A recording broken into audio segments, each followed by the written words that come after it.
ഇപ്പോൾ സംസ്ഥാന ബാലാവകാശ കമ്മീഷൻ മുൻ ചെയർമാൻ ശ്രീ നസീർ ചാലിയം ടെലിഫോണിലാണ്. ശ്രീ നസീർ ചാലിയം, ഏറ്റവും ഞെട്ടലുണ്ടാക്കുന്ന ഒരു വാർത്ത ശിശുക്ഷേമ സമിതിയിൽ ഒരു കുഞ്ഞിന് നേരെ കൊടും ക്രൂരത നടന്നിരിക്കുന്നു എന്നുള്ളതാണ്. ഈ ആയമാർ തന്നെ, ഈ കുഞ്ഞുങ്ങളെ പരിപാലിക്കാൻ ചുമതലയുള്ള ആയമാരുടെ ഭാഗത്തു നിന്നുണ്ടായിരിക്കുന്നതാണ്.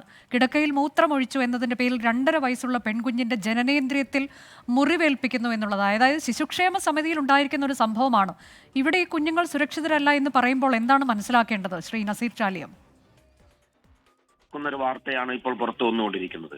കാരണം കുട്ടികളെ സംബന്ധിച്ചിടത്തോളം അവർക്ക് ഏറ്റവും ശ്രദ്ധയും പരിരക്ഷയും കൊടുക്കേണ്ട സ്ഥാപനങ്ങളിൽ ഒന്നാണ് ശിശുക്ഷേമ സമിതി എന്ന് പറയുന്നത്. പ്രത്യേകിച്ച് അത് നടത്തുന്ന സ്ഥാപനത്തിൽ ഒരിക്കലും സംഭവിക്കാൻ പാടില്ലാത്ത വളരെ ഗുരുതരമായ ബാലാവകാശ ലംഘനമാണ് ഇപ്പോൾ പുറത്തു വരുന്നത്.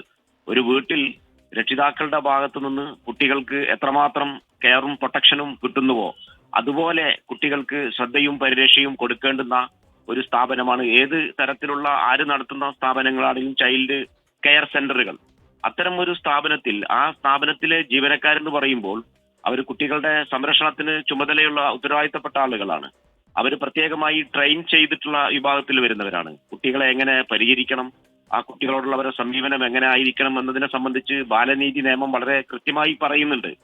മാത്രമല്ല 2015 ഈ juvenile justice care and protection children act വീണ്ടും പുതിയ ആക്ടായി വന്നപ്പോൾ അതിലെ 75-ാം വകുപ്പ് പ്രകാരം വളരെ ഗൗരവമായ കുറ്റകൃത്യമാക്കി മാറ്റപ്പെട്ട ഒരു കുറ്റകൃത്യമാണ് കുട്ടികൾക്കെതിരെ ഇത്തരം സ്ഥാപനങ്ങളിലെ ജീവനക്കാർ ഇത്തരം ക്രൂരത കാണിക്കുക എന്നുള്ളത്. അതൊരു നോൺ ബെയിലബിൾ കുറ്റകൃത്യങ്ങളിൽ പെടുത്തിക്കൊണ്ടാണ് ജുവനൈൽ ജസ്റ്റിസ് ആക്ടിലെ 75-ാം വകുപ്പ് ഇത്തരം സ്ഥാപനങ്ങളിലെ കുട്ടികളുടെ ശ്രദ്ധയും പരിരക്ഷയും നൽകേണ്ട ആളുകൾ തന്നെ കുട്ടികൾക്കെതിരെ ഇത്തരം അവകാശ ലംഘനങ്ങൾ കാണിക്കുമ്പോൾ അപ്പൊ ഇതൊക്കെ നമുക്ക് മനസ്സിലാകുന്നത് ഈ ചൈൽഡ് കെയർ ഇൻസ്റ്റിറ്റ്യൂഷനുകളിൽ ഇത്തരം സ്റ്റാഫുകളെ നിയമിക്കുന്ന സമയത്ത് യാതൊരു ട്രെയിൻഡും ഇല്ലാതെ, അതായത് കുട്ടികളെ പരിചരിച്ചോ കുട്ടികൾക്ക് സംരക്ഷണം നൽകിയോ അല്ലെങ്കിൽ കുട്ടികളുടെ സൈക്കോളജി അടക്കമുള്ള കാര്യങ്ങളിലോ യാതൊരു പ്രാവീണ്യമോ പരിചയമോ ഇല്ലാത്ത ആളുകളെ കൃത്രിമമായി മറ്റേതെങ്കിലും താല്പര്യങ്ങളുടെ അടിസ്ഥാനത്തിൽ നിയമിക്കുന്നത് കൊണ്ടാണ് ഇത്തരം കുട്ടികൾക്കെതിരെയുള്ള ഗുരുതരമായ ക്രൂരത ഇവിടെ നടത്തുന്നതായി റിപ്പോർട്ട് ചെയ്യപ്പെടുന്നത്.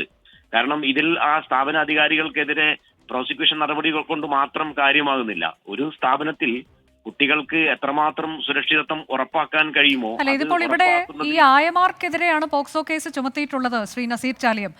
താങ്കൾ പറയുന്നതനുസരിച്ചാണെങ്കിൽ ഇതിന്റെ അധികൃതരും ഇതിൽ ഒരുപോലെ കുറ്റവാളികളല്ലേ? തീർച്ചയായും കുറ്റവാളികളാണ്. കാരണം ഇപ്പൊ നമുക്ക് പോലീസ് ക്രൈം എടുക്കുന്ന സമയത്ത് അതിനാരാണോ നേരിട്ട്, അതായത് ഡയറക്റ്റായി ഉത്തരവാദിയായ ആളുകൾക്കെതിരെ ആദ്യം കേസെടുക്കുക. പക്ഷെ അതിലപ്പുറം ഇത്തരം ആളുകൾ എങ്ങനെ ചൈൽഡ് കെയർ ഇൻസ്റ്റിറ്റ്യൂഷനിലെത്തി, അവരെന്ത് താല്പര്യത്തിന്റെ അടിസ്ഥാനത്തിലാണ് വരുന്നത്, അവരുടെ നേരത്തെയുള്ള പരിചയം എന്ത്. കാരണം നമ്മൾ ഇത്തരം സ്ഥാപനങ്ങളിൽ, ഒരു സർക്കാർ തലങ്ങളിലുള്ള സ്ഥാപനങ്ങളിൽ വരുമ്പോൾ അല്ലെങ്കിൽ സർക്കാർ നിയന്ത്രിത സ്ഥാപനങ്ങളിൽ വരുമ്പോൾ അവർക്ക് നേരത്തെ കുട്ടികളുമായി ബന്ധപ്പെട്ട് കുട്ടികൾക്ക് സംരക്ഷണം നൽകി പരിചയമുള്ള ആളുകളെ മാത്രമേ നിയമിക്കാറുള്ളൂ. ഇപ്പൊ PSC നിയമനമാണെങ്കിൽ അല്ലെങ്കിൽ മറ്റേതെങ്കിലും തരത്തിലുള്ള അതെ, വളരെ ക്ഷമയോടെയും സ്നേഹത്തോടെയും ഒക്കെ കുഞ്ഞുങ്ങളെ നോക്കുക എന്നുള്ളത് തന്നെയാണല്ലോ അതിന്റെ അടിസ്ഥാനപരമായി വേണ്ട യോഗ്യത എന്നുള്ളത്. അത് തന്നെയാണല്ലോ. അതില്ലാത്ത ആളുകളാണ് ഇവർ. അതുകൊണ്ടാണല്ലോ കിടക്കയിൽ മൂത്രമൊഴിച്ചതിന് ജനനേന്ദ്രിയത്തിൽ